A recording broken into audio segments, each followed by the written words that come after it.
ಚನ್ನಪಟ್ಟಣದಲ್ಲಿ ಸಿಪಿ ಯೋಗೇಶ್ವರ್ಗೆ ಗೆಲುವು ದಕ್ಕಿದೆ, ಅಧಿಕೃತ ಘೋಷಣೆ ಆಗಿದೆ. ಈಗ ನಿಖಿಲ್ ಕುಮಾರಸ್ವಾಮಿ ವಿರುದ್ಧ ಸಿಪಿವೈ ಗೆಲುವು ಈಗ ಮಾಹಿತಿ ಲಭ್ಯವಾಗ್ತಾ ಇದೆ. ಚನ್ನಪಟ್ಟಣದಲ್ಲಿ ಸಿಪಿ ಯೋಗೇಶ್ವರ್ ಭರ್ಜರಿಯಾಗಿ ಗೆಲುವನ್ನು ಸಾಧಿಸಿದ್ದಾರೆ. ಚನ್ನಪಟ್ಟಣದಲ್ಲಿ ಸಿಪಿ ಯೋಗೇಶ್ವರ್ ಗೆಲುವಾಗಿದೆ, ಇನ್ನೇನು ಅಧಿಕೃತ ಘೋಷಣೆಯೊಂದೇ ಬಾಕಿ ಎನ್ನುವಂಥ ಮಾಹಿತಿ ಲಭ್ಯವಾಗ್ತಾ ಇದೆ.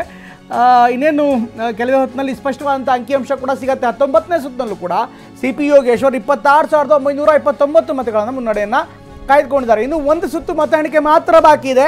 ಈ ಒಂದು ಸುತ್ತಲ್ಲಿ ಇಷ್ಟೊಂದು ಮತ 23,000ಕ್ಕಿಂತ ಅಧಿಕ ಮತವನ್ನು ಅವ್ರು ತೆಗೆದುಕೋತಾರ ನೋಡಬೇಕಾಗತ್ತೆ. ಇನ್ನೇನು ಗೆಲುವೊಂದೇ ಬಾಕಿ. ಅಧಿಕೃತವಾಗಿ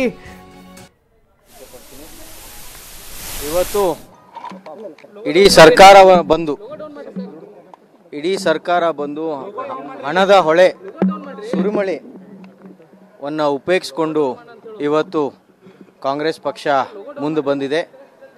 ನಾನು ಯಾವತ್ತಿದ್ರೂ ಶಿಗ್ಗಾಂವ್ ಸವಣೂರು ಜನತೆ ಒಳ್ಳೇದಾಗಲಿ, ಇನ್ನು ಅಭಿವೃದ್ಧಿ ಕೆಲಸಗಳು ಮುಂದುವರಿಲಿ ಅಂತ ನಾನು ಆ ದೇವರಲ್ಲಿ ಪ್ರಾರ್ಥನೆ ಮಾಡ್ತೀನಿ.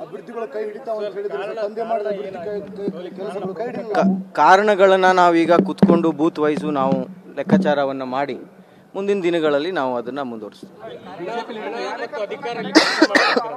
ಖಂಡಿತ ನಾನು ಹೇಳಿದ್ನಲ್ಲ, ಹಣದ ಸುರಿಮಳೆ, ಹಣದ ಹೊಳೆ ಸುರಿಮಳೆಯನ್ನು ಉಪೇಕ್ಷಿಸಿಕೊಂಡು ಇವತ್ತು ಕಾಂಗ್ರೆಸ್ ಅವರು ಮುಂದೆ ಬಂದಿದ್ದಾರೆ.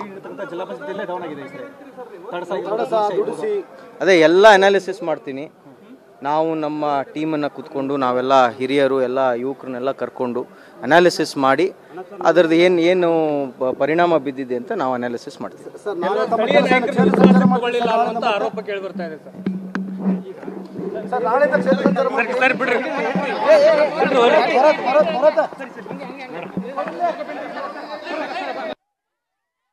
ಇದು ಭರತ್ ಬೊಮ್ಮಾಯಿ ಅವರು ಹೇಳ್ತಾ ಇರುವಂಥ ಮಾತು.